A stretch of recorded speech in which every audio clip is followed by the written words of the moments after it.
We've officially reached a point where the beauty industry feels like it has completely lost the plot. We've talked about people traveling overseas for dangerous BBLs. We've talked about teenagers getting Botox before they've even developed wrinkles. Every time I research one of these trends, I walk away thinking, surely this is the absolute limit of what people will do to change the way they look. And then I discovered DIY fillers. Honestly, I wasn't prepared for what I found. Because this isn't simply a story about people making questionable beauty decisions. It's about how the internet has become so incredibly good at manufacturing insecurity that ordinary people are genuinely convinced they can watch a few TikTok videos, order some syringes online, and perform cosmetic injections on themselves. So buckle up because this is going to be a rough one. I want to look at how DIY fillers became one of the internet's most disturbing underground beauty trends, why some people are trusting TikTok instead of trained medical professionals, how these products are reaching people's homes, and what this entire phenomenon says about the beauty industry. Before we get into it, make sure you like the video and subscribe if you haven't already. And if you're already subscribed, you know I love you. One of the biggest reasons people underestimate DIY fillers is because social media makes the entire process look ridiculously easy. Seriously, spend 5 minutes on TikTok and you might see someone sitting in their bedroom, wiping their lips with an alcohol pad, picking up a syringe, injecting filler, and smiling at the camera shortly afterward.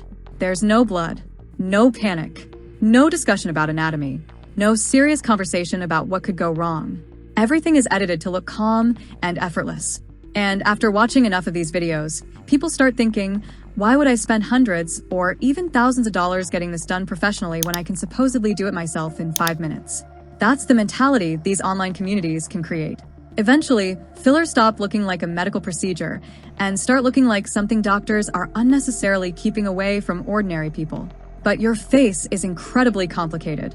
When you look into a mirror, you see skin. Maybe you think about your lips, your nose, your cheeks, or your jawline. Underneath that skin, however, is a complicated network of arteries, veins, and nerves. And those blood vessels connect to different areas of the face, including structures around the eyes. That's where this becomes genuinely frightening. One of the biggest misconceptions surrounding fillers is that once they're injected, they simply sit where you put them. They don't necessarily behave that way. If filler accidentally enters a blood vessel, it can interfere with blood flow. Doctors refer to this type of complication as vascular occlusion. And vascular occlusion can be extremely serious. When blood flow is blocked, the tissue beyond that blockage may not receive enough oxygen and nutrients. The affected area can become painful, pale, or discolored. If the blood supply isn't restored, tissue can begin to die. That's called necrosis. There are documented cases of people experiencing severe bruising, swelling, and discoloration after poorly performed filler injections. In serious cases, tissue damage can leave permanent scars or deformities and may require further medical treatment. And then there's something I genuinely didn't understand until I started looking deeper into this topic. Fillers can also cause vision-threatening complications. The blood vessels around the face have connections with vessels supplying the eyes. If filler enters the wrong vessel, it can potentially interfere with the blood supply to the eye and, in rare cases, result in permanent vision loss. Think about that for a second. Someone can begin a cosmetic procedure because they want slightly fuller lips or a different facial shape, and suddenly they're dealing with a medical emergency. That's why the idea of simply marking your face with a pen and injecting something because you watched a tutorial is so disturbing. And once tissue has been seriously damaged, there isn't some magical skincare product that can simply reverse everything. Permanent scarring, tissue loss, and reconstructive procedures can become part of the aftermath. But then I started wondering about something else. Where are people even getting these products? Because if you asked me before researching this, I would have assumed dermal fillers were tightly controlled medical products that were difficult for ordinary people to obtain. You imagine legitimate products being supplied through medical distributors and handled by trained professionals. That should be how it works. But there is an entire underground market operating online. Social media often isn't necessarily the marketplace itself. It can function as the advertising machine. Someone posts a transformation. Someone else uploads a tutorial showing themselves injecting their lips. Another person claims professional injectors are simply overcharging and keeping information away from the public. Then the comments start. Where did you buy it? Can you send me the link? What product did you use? How much did you inject?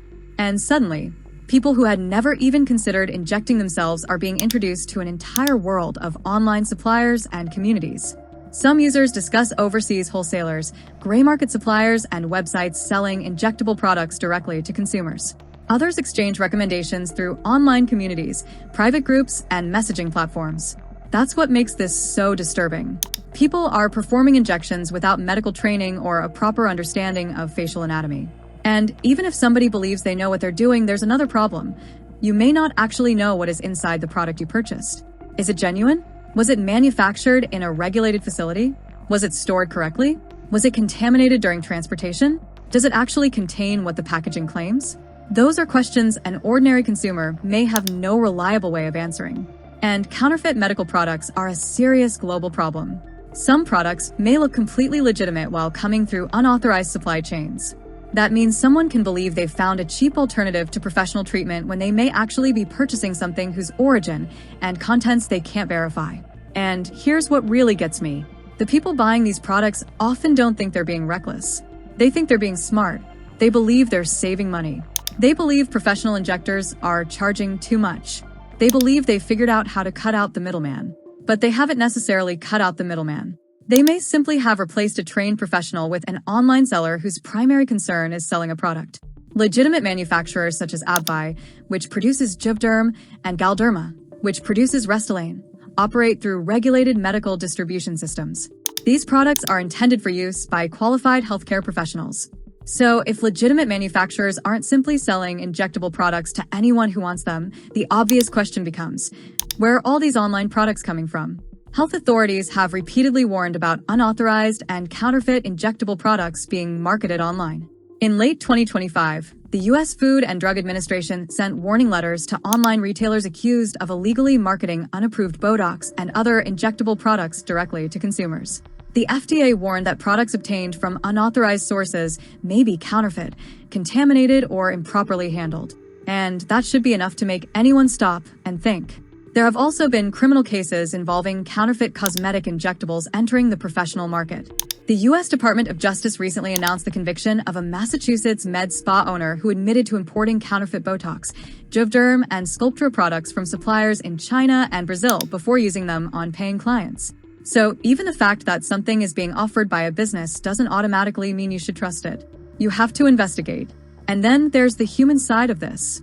One of the most disturbing examples is the story of Elva, a Polish blogger whose appearance changed dramatically after years of self-injecting cosmetic substances. She wasn't some massive Hollywood celebrity. She was simply a woman who became deeply unhappy with the way she looked. Professional cosmetic procedures were too expensive for her, so she searched for cheaper alternatives online. She began using products intended to reduce facial fat because she wanted a slimmer face. According to her own accounts, she injected herself repeatedly. Eventually, she felt she had removed too much volume, and instead of stopping, she began trying to replace that volume herself. Silicone became part of the story.